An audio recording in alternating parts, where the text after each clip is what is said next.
Are you nearing retirement and/or your 65th birthday? Wondering what type of insurance coverage Medicare provides?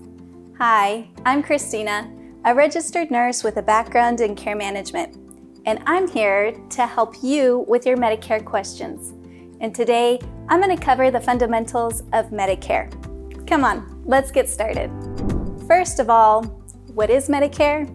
Medicare is governmental health insurance that's funded by taxpayers for people aged 65 years or older, or those with certain health conditions. This year in 2023, there are over 65 million enrollees in Medicare.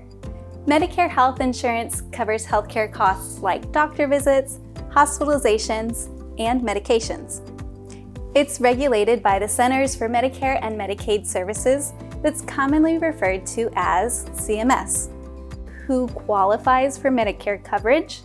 You will qualify for Medicare when you turn 65 years old if you're a U.S. citizen, or a U.S. resident lawfully abiding in the U.S. for 5 continuous years prior to applying for Medicare.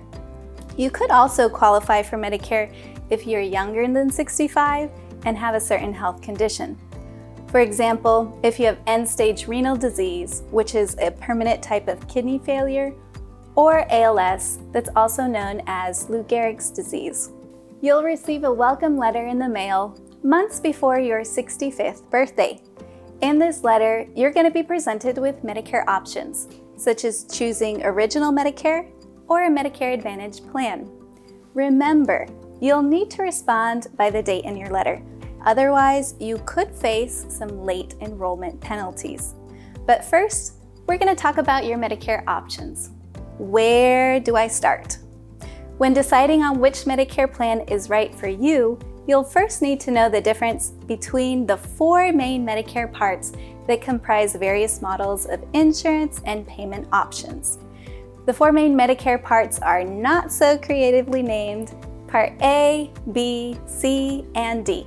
We're going to get started with Part A and B. Part A is hospital insurance. That's going to cover facility care such as hospital admissions, skilled nursing facilities, or nursing homes. Part B is medical insurance that will cover medically necessary services and preventive services. Medically necessary services include things like lab tests, doctor visits, durable medical equipment like walkers, clinical research, and ambulance rides. But remember that this list isn't comprehensive, so it could include other medical services. Preventive services include things like vaccines and an annual Medicare wellness visit. Together, Part A and Part B are known as Original Medicare. As of March 2023, there are a little over 33 million people enrolled in Original Medicare. Now, what are the costs of Part A and Part B? When evaluating the costs, it's going to be important to take into account a few common insurance terms, like premiums, deductibles, co-payments, and co-insurance. So let's briefly review them. First is premiums. They're straightforward. These are monthly payments that you would make in exchange for having health insurance coverage. Premiums have to be paid timely for coverage to remain active. It's like paying for internet service.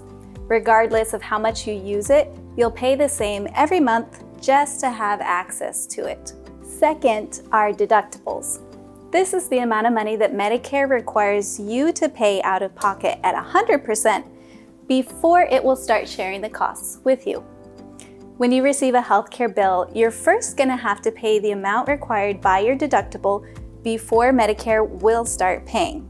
In 2023, the Part A deductible is $1,600 per benefit period. The Part B deductible is $226 per year. Let's take an example. If you needed to have knee replacement surgery and it cost $25,000, you would pay the deductible first, let's say $1,600, and then Medicare would contribute to the remaining balance, but you would also contribute to the remaining balance in cost sharing. That's going to bring us to our third term, co-payments or co-insurance. These are cost-sharing terms. They apply to your healthcare costs after you've paid your deductible, which again, remember, is 100% out of pocket. Once that deductible is met, then Medicare will share the cost with you either by a copayment or coinsurance. Part A has copayments, while Part B has coinsurance. Copayments are a fixed rate that you would pay for services. So for example, for a doctor visit, you might have a $20 copay and Medicare would cover the remaining balance of the doctor visit. Coinsurance, on the other hand, is a percentage. It's 20% of the cost. For example, for a lab test that costs $100, you would pay $20 and Medicare would pay $80. It is important to note that Original Medicare doesn't have an out-of-pocket maximum. That means that you would continue to pay premiums, deductibles, co-payments, or coinsurance throughout the whole year. There is no cap on how much you could potentially spend out of pocket. All right, now that we've covered some of the basics about Original Medicare, let's switch gears and talk about another Medicare option, which is Part C, also known as Medicare Advantage. Medicare Advantage, or Part C, is a consolidated option to receive your Part A and Part B benefits while paying one combined cost instead of paying for each part separately. About half of all Medicare beneficiaries utilize a Medicare Advantage plan instead of Original Medicare. Medicare Advantage plans, commonly called MA plans, are administered by private insurance companies, but they are still regulated by Medicare. In addition to offering the same services as Part A and Part B, most MA plans also offer additional services, such as routine exams for hearing, vision, and dental. Some companies even provide unique benefits, like meal delivery after a hospital stay, allowance for over-the-counter medicine, no-cost telehealth visits, and a 24-hour nurse line. Another option available with most MA plans is prescription drug coverage. Original Medicare doesn't provide it. Now, the cost for a Medicare Advantage plan is going to vary depending on your zip code and what type of plan you choose. The premiums, deductibles, coinsurance, or copayments are going to vary based on how much coverage you elect to have. The main cost difference between Original Medicare and a Medicare Advantage plan is that MA plans have a maximum out-of-pocket cost.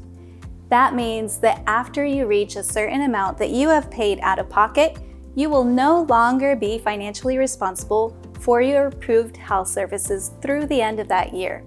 In 2023, the maximum limit is $8,300 for approved services, although the insurance companies can set lower limits if they would like.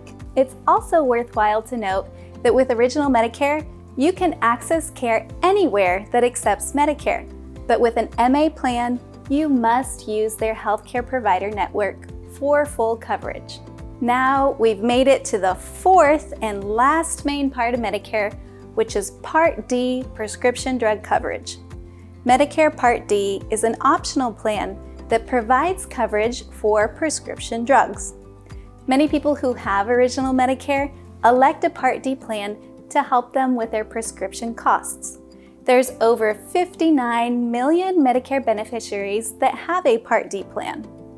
These plans are administered by private insurance companies, similar to how Medicare Advantage plans are administered. As we mentioned before, most MA plans include Part D with their services. So you could either elect to have a standalone Part D plan with Original Medicare, or choose a Medicare Advantage plan that includes Part D coverage if you need prescription drug insurance. You might be interested in knowing how much Part D plans cost. For standalone Part D plans, the average monthly premium in 2023 is $49.26, and the average annual deductible is $389.28. Copayments and coinsurance will vary depending on which medicines you take and how often you take them. If you select a Medicare Advantage plan that includes Part D, then your Part D premium and deductible will be included in your MA plan costs. All right, one final option to consider before we wrap it up today is called Medicare Supplement or a Medigap plan. A Medigap plan can help with the costs of original Medicare, but it does not provide additional coverage like MA plans. I hope that you found this useful, but I'm sure you might still have some questions. Head over to healthnews.com to read some articles covering Medicare. Follow us here on our YouTube channel and ask questions in the comments below this video.